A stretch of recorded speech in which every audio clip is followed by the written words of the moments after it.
before we get into this video, just want to say, guys, that this episode is presented by Prize Picks. Be sure to visit the Prize Picks app today for a $100 deposit match when you sign up.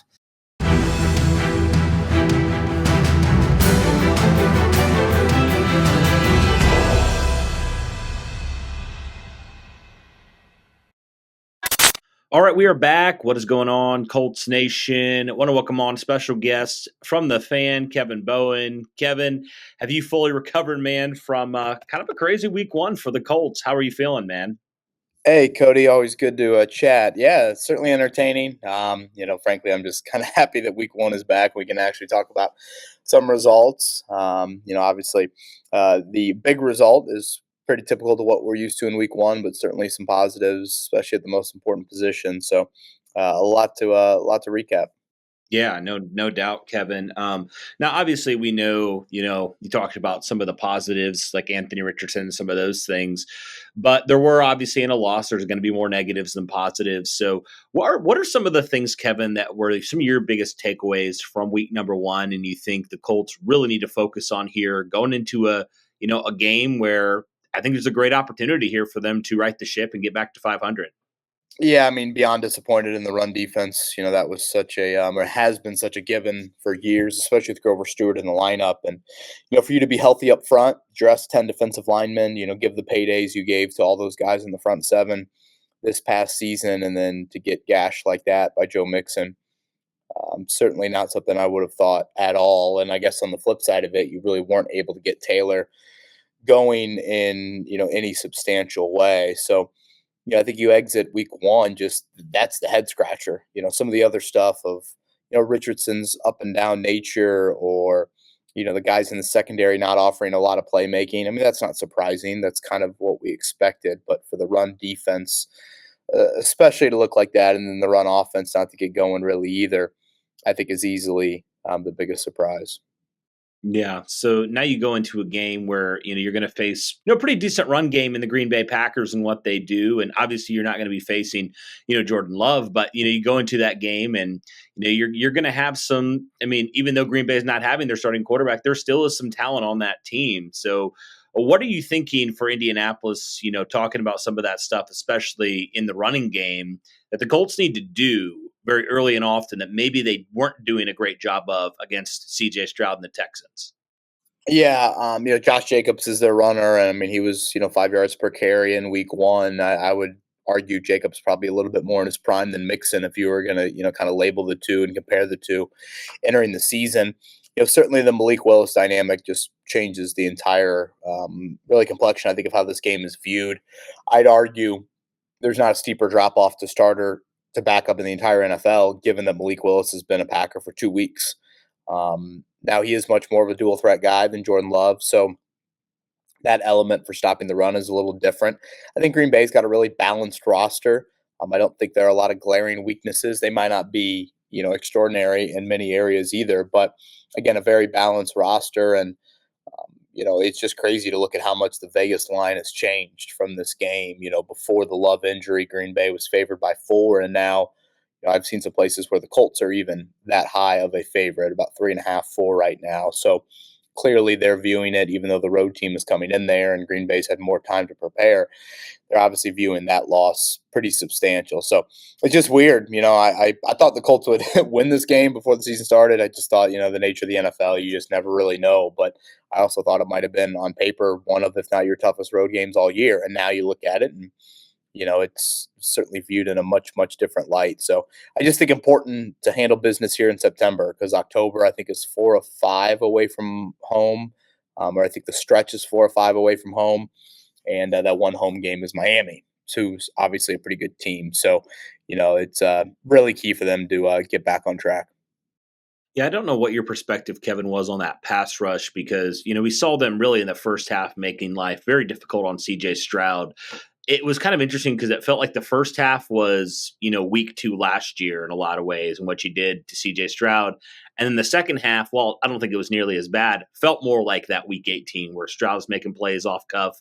You weren't able to get him down, get that consistent pressure. So what did you see from the pass rush, that did have 4 sacks? And you look at that, you said it's a pretty good day. but it felt a little uneven from them. And what are they going to need to do against Malik Willis in order to make life difficult on him and maybe kind of repeat that first half they had against Houston?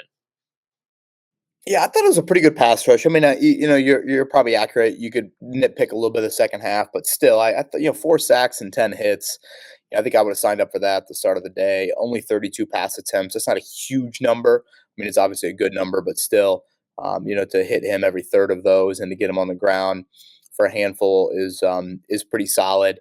I thought it was key that a variety of guys impacted. I know it maybe didn't show up in the box score stat sheet, but I thought Latu had a few moments that you can see some of those flashes in there, and obviously want to continue to grow moving forward. So, it's weird because oftentimes you think if you get after the quarterback, that can help you in the run game. It can kind of put yourself into positions to where they are, behind the chains. You can continue to tee off, and that run game's not going to have a ton of success. But yet, Houston was able to do that. So the D line had just kind of a very uneven performance there in week one. So it's going to be key. I mean, the quarterbacks maybe in September aren't as vaunted as you once thought, but you've got Tua and you've got Josh Allen, you've got Jared Goff, and you're going to see Stroud again next month. And I still think Trevor Lawrence is a pretty good QB. So, it's really key just to continue to ramp that up, have it be a consistent element to your defense. Because, we saw in the secondary, you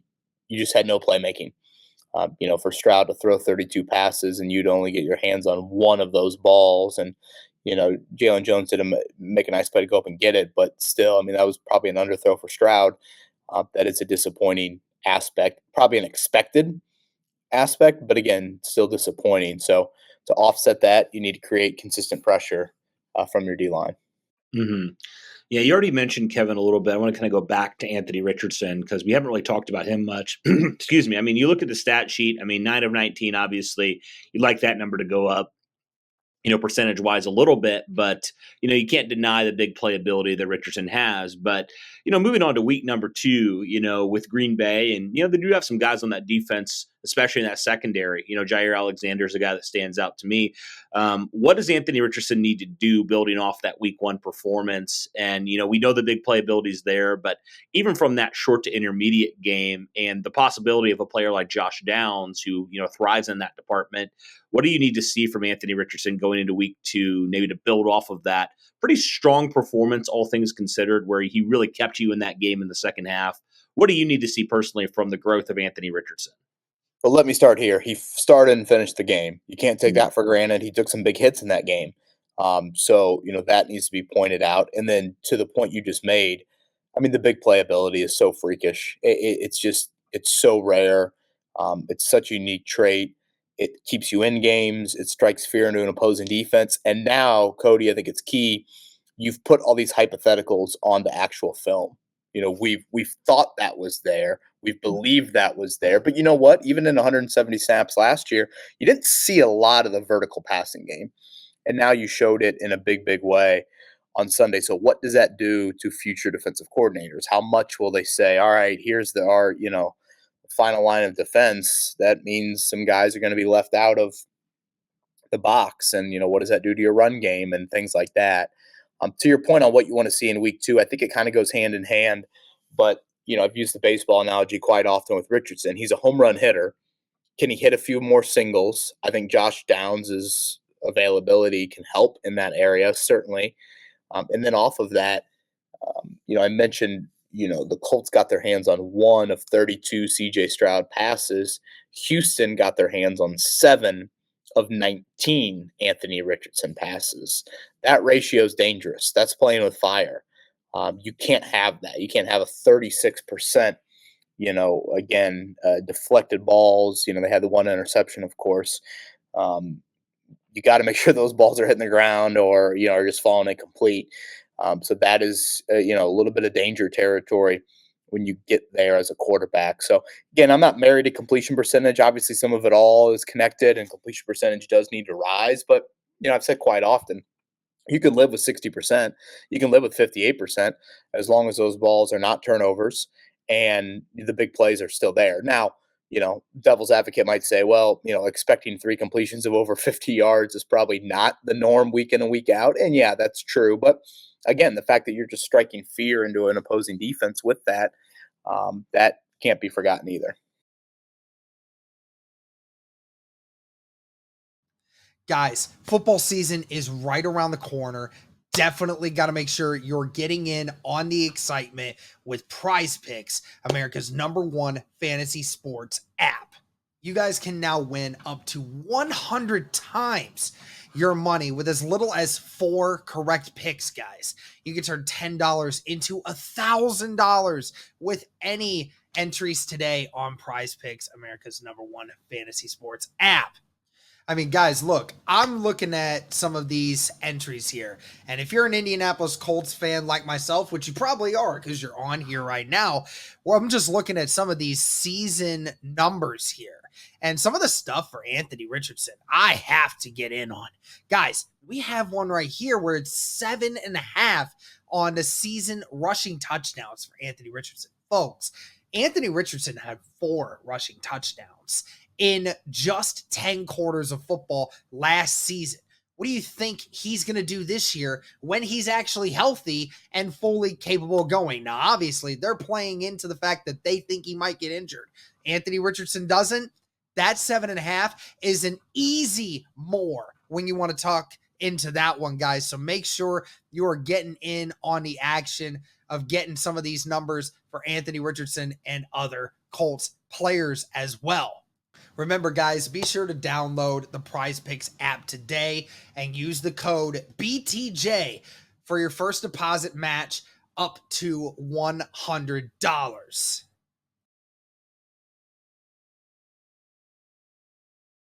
Yeah. Talking about a guy like Adin Mitchell, obviously he had a couple plays where, Richardson just missed him.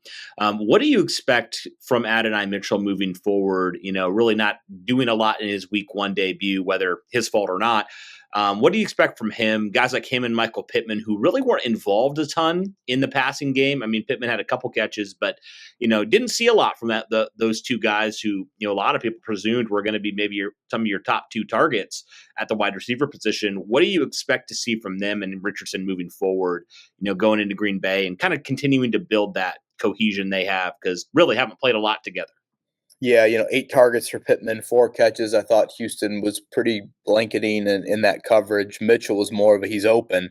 It's just inaccuracy from Richardson and or not on the same page. So I think you're encouraged by Mitchell. I probably walk away from the game a little bit more encouraged about the wideout group than I did entering it. But again, we've seen with Mitchell and Richardson so far, just the timing and the general accuracy and the connectivity is just off. It was off in that preseason game, and it was off a little bit on Sunday as well. Now, they're super young together, and you would like to, at times Mitchell was obviously with the second unit in camp, so it's not like they've had a ton of work. If you would have told me before the game 5 targets for AD Mitchell, 1 catch, I would have thought, oh, some of those slot routes, some of those Josh Downs routes is where they could not connect on. But you watch the game, and it's not really the case. It was a lot of outside stuff where, again, Mitchell's open. That's certainly encouraging, but you weren't able to make the plays there. So, again, I probably walk away encouraged, though, which is weird to say about a 1-catch, 2-yard debut. But, if you can create separation and get open in the NFL, that obviously is a huge, huge part of rookie success or in general. And I can see why the Colts have so much intrigue with him. Mm-hmm. Yeah. Final thing, Kevin, I want to talk about. I do appreciate your time and coming on. You mentioned already Jonathan Taylor. The inability of the Colts really to get him going. 3 yards per carry, which is just not typical of what we've been used to with Jonathan Taylor against the Texans. But going into a game here where they're going to need to rely on Jonathan Taylor a little bit more, and obviously the offense is going to flow through Jonathan Taylor and what the Colts are able to do running the football. What do you need to see from this offensive line, coaching staff, just everybody involved, and Jonathan Taylor himself, obviously? And what do you think it's going to take to get this running game going at an efficient level moving forward? Yeah, I put a lot of it just on the O-line in the trenches, just winning. I thought Houston did a nice job in terms of setting the edge. And, obviously Richardson ran it just fine. And with his design runs, he really had a pretty nice day from a running standpoint. But, Taylor was really quiet. 16 carries and 3 yards per carry is just not what I would have thought against, I would say good front. I wouldn't call them a crazy good front in terms of run defense team. Certainly Taylor has had plenty of success against them. I know they're a bit new look up front, but I think that's where so much of it is. But, I'll go back to something I said earlier, Cody. Again, how much does now what Richardson show on film, how much does that keep a safety, a step or two further? How much of what Richardson showed on film as a runner, make that defender think once or twice about occupying Richardson? And, oftentimes with the run game, it can just take one or two. All of a sudden a guy misses a lane assignment and, 8 turns into 80. And that's, I think, what was equally frustrating about Joe Mixon's day is it wasn't an 80-yarder, it wasn't a 50-yarder, it wasn't a 30-yarder. His long rush was 13 yards. And he just bullied you. He just methodically, consistently bullied you up front with, toss here and toss there. And here comes a fullback that plays tight end. It was really, really disappointing. But where the Colts, if you're able to hit, one of those big ones, that obviously can go a long, long way. So, again, I don't think this is going to be the norm. It can't be the norm, frankly, just with how the Colts are built. It obviously hasn't been the norm in years past, but that's probably what contributes to just how alarming and how just extremely surprising I was by seeing that effort on both sides of the ball. Yeah. Well, yeah, like you said, Kevin, it's got to get figured out really, really soon on both sides of the ball. But I do appreciate your time. Man, it's going to be an exciting game, though, on Sunday in Lambeau. I mean, regardless of if Jordan Love's playing or not, I mean, it's still Lambeau, and it's going to be a great game. Are you going to that game, or are you going to be watching from home? Or at the No, I'm not. Just with the early radio show, 7 a.m. start times on Sunday come quick. So, unfortunately, I won't be. But I was there in 2016 when the Colts took the opening kickoff back for a touchdown, Jordan Todman, and overcame a couple of actually early Andrew Luck interceptions to win that game. One of the better wins of the Chuck Pagano era. But it's an awesome, awesome environment. Cannot encourage people more to go if they haven't. It was a beautiful November day. It's a cool town. No corporate feel inside of that stadium at all. It's awesome. So yes, even without Jordan Love, that place will still be rocking. And it's Sunday 1:00. It should be a fun atmosphere. Awesome. Well, thanks, KB. Appreciate you. We'll have you on soon again. All right. Take care. Thanks, Cody. Yep. Thanks.